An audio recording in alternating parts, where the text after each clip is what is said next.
G'day folks, Trog here. It's time for a quick update on how the league's been going and where we're up to so far. In this video, we're going to be going over 4 key sections. Going to be looking at the build I'm running, going to be looking at the atlas we're running it with. We're going to look at kind of what the farming strategy we're doing is. And then lastly, I'm going to look at a side project I'm doing. Essentially, it's a Python script that reads game logs and counts how many maps that I've been running, so I don't have to track it manually. The end goal of that is going to be so that I can track kind of the ratios of how many maps I'm running versus the starfall craters that I come across to get a idea of the drop rates for the Svalinn shield. So if you're keen on any of those parts, just skip on through. There'll be chapters in the video.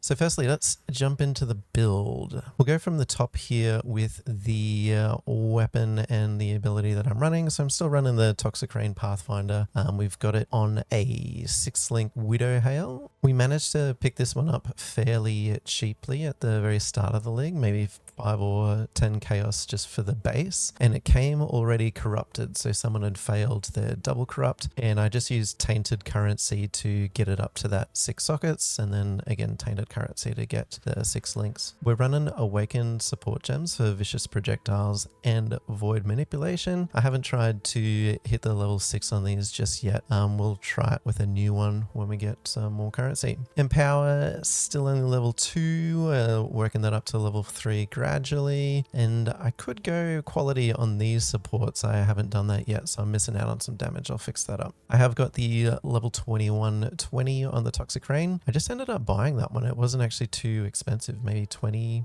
chaos. Devotos, nothing exciting there. Across to the Broadhead Quiver. This one was quite expensive, maybe 2 or 3 divine for the fractured base. Then I just used Essence of Woe to force the damage with bow skills on until I hit max life and some sort of res. My resistance at the moment is way too overcapped. I really don't need this much. So it could be better to go something like an attribute or something like that. It's kind of a wasted stat at the moment. Next, looking at the amulet. This one, the main thing we were chasing was the level of chaos skills and then as much nice stuff as you can get after that. I'm really not killing many mobs in this strategy, so the rarity is convenient but not essential. Still running the 5-link on the Queen of the Forest. This is where we've got our Caustic Arrow. Nothing exciting there. I really could be qualitying these all up though, so as a note for myself, kind of nice to go through and remind myself to do that now. The rings are not wildly special. Again, just resistances, life, and make sure you've got space to craft the negative mana cost on skills. This one I did use an Essence of Delirium just to get that damage over time multiplier. So that'd be a good way to go as well if you're thinking of copying. Onto the gloves. These bases are quite cheap for a good fracture because of the way the new league mechanics printing them all out. So we used Essence of Rage on this one to ensure we got some strength, and then just aiming for any kind of useful modifiers, evasion. If you got a resistance fracture, you could get max life or something like that. We used the greater Searing Exarch to get more chaos damage over time as well. For boots, these ones, just looking for that movement speed. These again are coming out quite cheap because of the way the new league mechanic prints everything. So you shouldn't have too much trouble finding a pretty decent base for not too expensive. The pride of the build at the moment is the Tides of Time. This one was 5 divine, I think, yesterday afternoon. I wouldn't mind saving up a couple of divine just to try and roll that utility flask up to 3. The others don't really matter too much. It's convenient having them on there, but I'm not even using mana flasks anymore, so that's not needed at all. Flasks are another thing that needs a little bit of work. I've got item level 84s on all of these, so I could re-roll them looking for something better, particularly the freeze duration and the increased armor. I'm not really using armor, and I've already ailment immune, so I don't really need those. So I might look at qualitying these up as well, hoping to get full flask uptime now that we've got the Tides of Time. I only got that one at the end of yesterday's session, so I haven't quite optimized these yet. Next, we'll quickly dive into the passive tree. This one isn't too complex. It's still on the red maps section of the path of building that I've set up for this. Other than the nodes themselves, wherever they are, I'll quickly highlight over the masteries in case you're going to copy straight from this video. The gems themselves, I've just got placeholders. Any of any old gem that has some sort of damage over time in it at the moment. That's just saving place for where there's going to be gems in the future. The one that we have bought so far is Transcendent Spirit. It is about 2 divine if you build it yourself, probably closer to 3, maybe 4 if you're unlucky if you buy it outright. Now the reason I've stalled here with this before we move to the move speed setup is I lose a fair bit of damage up here in the top when I shift my passives tree. And if I shift it too early, losing that damage makes it really hard to progress the build. So I just want to really make sure all of my damage and supports are the best they can be before I rotate that. I'll also want to make sure I've got the gems ready. So there's going to be a lot of meaning in here, ancestral vision down here. I want to get all of those gems ready before I make the swap so I don't have anything left to grind for. Now let's charge onto the atlas that we're running. So I think this is similar to where we were on the last update. We've got all of the heist nodes locked in and all of the settlers of Kalguur nodes. We have maxed out our atlas objectives. So we've got all 100 maps cleared, and that means we were able to unspec out of unwavering vision, which means we've started to drop scarabs. We have the option of putting scarabs into our maps now, but we won't be just yet. One thing I was hoping to make more currency out of was these memory tears. The invitations that you get at the end of clearing one of these are only worth between 8 and 15 chaos at the moment. So it's really not that worth it to do 4 or 5 maps to get one of these. So I'm probably going to respec out of these. The next place we're going to from here is to add bestiary into the atlas or Einhar. So we might unspec out of this little top tree and start speccing into our bestiary a little bit more. We've also specced into all of our blocking nodes, so each of these is helping increase the chance of heist and ore deposits showing up on the map and stops any of these other ones from rocking up. Now what are we actually doing with this strategy? Essentially what we're going to do is we're just running normal maps. We don't need them to be magic or rare. The extra pack density and drop chance of things doesn't really help us at all because of the way that we're running it. We're whacking a map straight on in with our atlas selected. We're also getting Eater of Worlds progress as we go, and then we slap heist in on the map device, and then we charge. All we're going to be doing in this map is running around looking for our smugglers caches, picking those up, skipping any other mobs that we find. If you kill a few mobs here or there, you'll see that blue flash. That means that we've got our Eater progress. And after 28 maps, we'll kill the boss eventually, and then we'll get a screaming invitation from that. So charging on through, we're skipping the breach at the moment as well. It just takes too long to do. Since we're not juicing the map, it makes it less useful to use. Grabbing these last ones.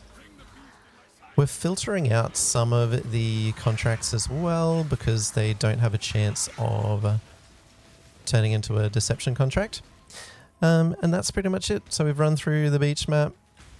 We'll double check that isn't a useful beast, and then we'll exit out.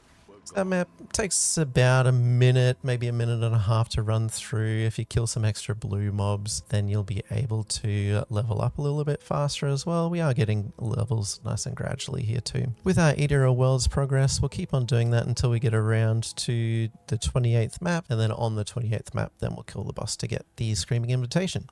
Now, what are we getting out of that to sell? We're getting rogue markers, we're getting our contracts. If you get a deception one, sorry, I thought that was deception, but it's demolition. If you get a deception one, they're selling for 3 chaos at the moment. We'll have a quick look at what we've been able to sell. So if you get blueprints that are fully unlocked, they sell for a lot. Fully revealed, I should say. If you get fully revealed blueprints, you can sell them for between 40 and 65 chaos. The deception contracts, those are the ones a little bit lower down. These are the ones that are selling for 3 chaos. We've got Screaming Invitations every 28 maps. You're getting around 27 to 30 chaos for those. And every now and then, if you're desperate for cash, we'll sell the rogue markers. I was selling them a pack of 50,000. Was normally going for about 40 chaos yesterday. I think the price will probably start to drop down a little bit over time. But at the moment, it still seems to be around that 40 chaos mark that you can sell them. Now, the one thing that we are not selling out of this is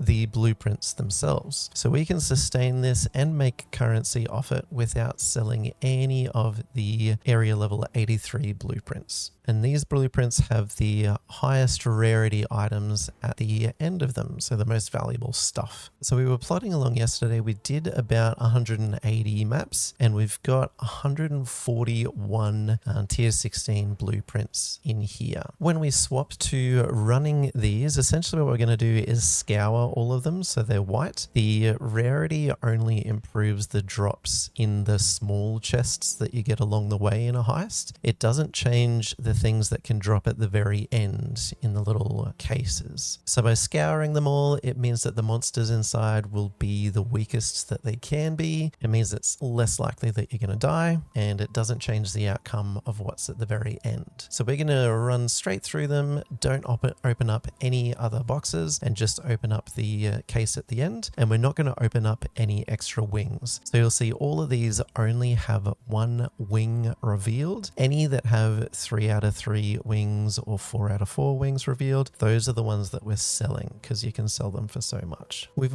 also managed to make up a fair bank of rogue markers, so I'm hoping that around 250,000 should be enough to get through this batch, but we'll see at the end of the day. So that'll be my plan for the day, running through these blueprints. I'll track what I get out of them, and that'll all be in the next video, what we succeed in, and then hopefully what we get from that will be able to move us into the next stage of move speed. Currently we're sitting at about 230% when we get all flasks up, but we really want 100% flask uptime, and we want to get that number higher, but we'll see how we go.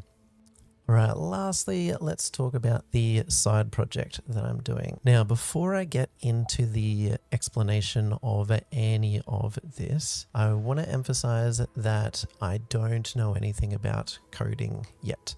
I'm just using ChatGPT to ask it questions to make code for me. So the code that it is producing could well be it inserting itself into my computer in its grand scheme to take over the world, or it might just be inefficient code and not the best way that you could do it. The end product that I've got does appear to be working for me, so I'm going to keep on playing around with it. Now, what is it? It's a Python script that is reading the game logs. So the game log is a little text document that the game itself kind of spits out information into. It can be stuff that's in the chat. It can be stuff like the zone that you're logging into. There's a whole bunch of information in there. It's a big, messy looking document that often takes a long time to load because of how much information is actually in there. So essentially this Python script is reading that, the new entries that go into it, and it takes information that I've asked it to out of there and puts it into a new text document. So I get this neat file. So we'll show you what the text document itself looks like. I'll just change scenes here and you'll see both what the text document looks like here as well as what the output looks like at the very bottom of the screen. So inside this is the neater text document that my script is producing, and you'll see each time that I enter into a zone, it should make a new little entry down there. I wasn't quite watching. Is it going to make a new entry for me? Oh, actually, sorry. If you're watching the document itself, it doesn't update live. You have to click on it again and it'll ask you if you want to reload it, and it'll pop the extra entries in. So each one of these lines is essentially a new map that I've gone into. Now I've got a second script, and essentially what this one does is it pushes that information from the text file and it sends that into a Google Sheets document instead. And what I'm able to do is take each one of these lines and compare the unique seed that is generated and count the number of times we see one of these maps with a unique seed. And that will show up in this little tally side here with the number number of different T16 maps that I've run. It's got the level in front of it, so it's only counting T16 maps. So if I go in and do a bunch of lower tier maps just to get maybe yellow beasts or something like that, it's not counting those maps. It'll only count the T16, so I don't have to track that. And then I've got a second little display down at the bottom of the page there. That's just a screen share of my left screen, and this is just displaying those totals that we've got. So I'll be keeping track of exactly how many maps we're running each day, how many T16s we've run for the whole league, and we'll be able to see how many star craters we get and how many Svalinn we get drop out of that. And the most convenient thing about all of this is that it's pretty much automated. Everything with the map areas is all automated. Unfortunately, it doesn't automatically register when items drop or when you pick up items. None of that information goes into the game files. So it will mean I'll have to manually enter things into the chat. And I've got a little troglog copy and paste text thing that I do that will add that into the chat so it goes into the game files with whatever item I've selected in there, and then that will get spat into my spreadsheet and I'll be able to count things from there. So relatively automated, except items, there's just that extra little step I'll have to do when I do find a Svalinn shield. If anyone's keen on a dedicated video on how to set this up yourself, do let me know and I can commit some time to that. But it will just be me teaching you how to ask ChatGPT how to do it, because I don't have the knowledge myself. But I can do that if it's useful. For now, we are going to unload our bounty that we made last night, overnight, from selling all our goodies. We're going to quality up some of our gear, and then we're going to get stuck into our blueprints. So we'll see how that goes. We'll add it to the next video with the results, and we'll catch you next time. Bye for now.